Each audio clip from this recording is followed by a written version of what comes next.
जे आपण धाड़ी रे छिड़ा है निजर समय को नष्ट करंतु नहीं।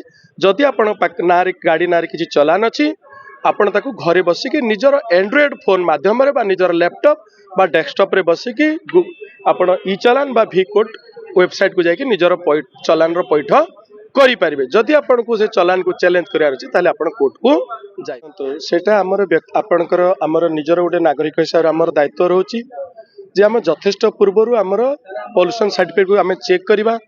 गोटे गोटे देखुँ 2022 मसीह 23 मसीह 24 मसीह लोक निजर पॉल्यूशन सर्टिफिकेट करी नांती। आज लास्ट टाइम रस हिसाब से धाउंट आमर गोटे नागरिक हिसाब से दायित्व जदि 2022 मसीह आम पॉल्यूशन सर्टिफिकेट जदि एक्सपायर्ड हो जाए आमर ही दायित्व थिला जे यथेष्ट समय आम ताकू करवा। एबे विलंब है ना, धैर्य धरिबार अछि, समय आम पाखरे अछि आमे निजर पॉल्यूशन टाको आमे अपडेट करवा आमे करि परिबा। एतरे किछि व्यस्त हेबार नाही। किंतु आपण देखिबे गोटे गोटे लोकर पॉल्यूशन सर्टिफिकेट 2022 रु 21 रु एक्सपायर हे गेलानी किंतु से माने ताकू पॉल्यूशन सर्टिफिकेट को अपडेट करने 100 टंकार कथा ताकू आमे करिनेबा कथा।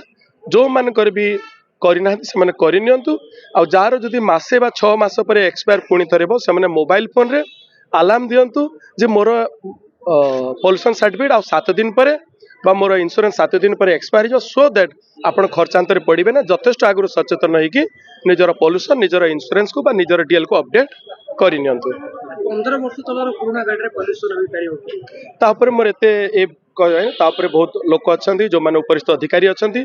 मु आपण जरे केवल गोटे कथा कहबा को चाहूची जे आपण धाड़ी रे छिड़ा है कि निजर समय को नष्ट करंतु नहीं।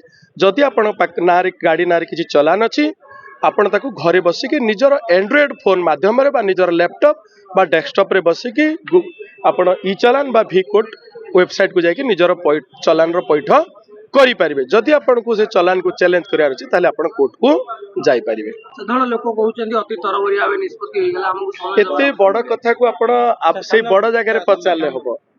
आपण से जिंस को जानते तरबरी आमे होचे आमे 22 मसीहार जदि पॉल्यूशन सर्टिफिकेट को जदि आज 25 रे जदि अपडेट करी ना हो ताले कोनसी ना कोनसी एटा मोर भूल बोली मु भानिबा कथा। मो गाड़ी रे जदि पॉल्यूशन नाही तो एटा मोर भूल।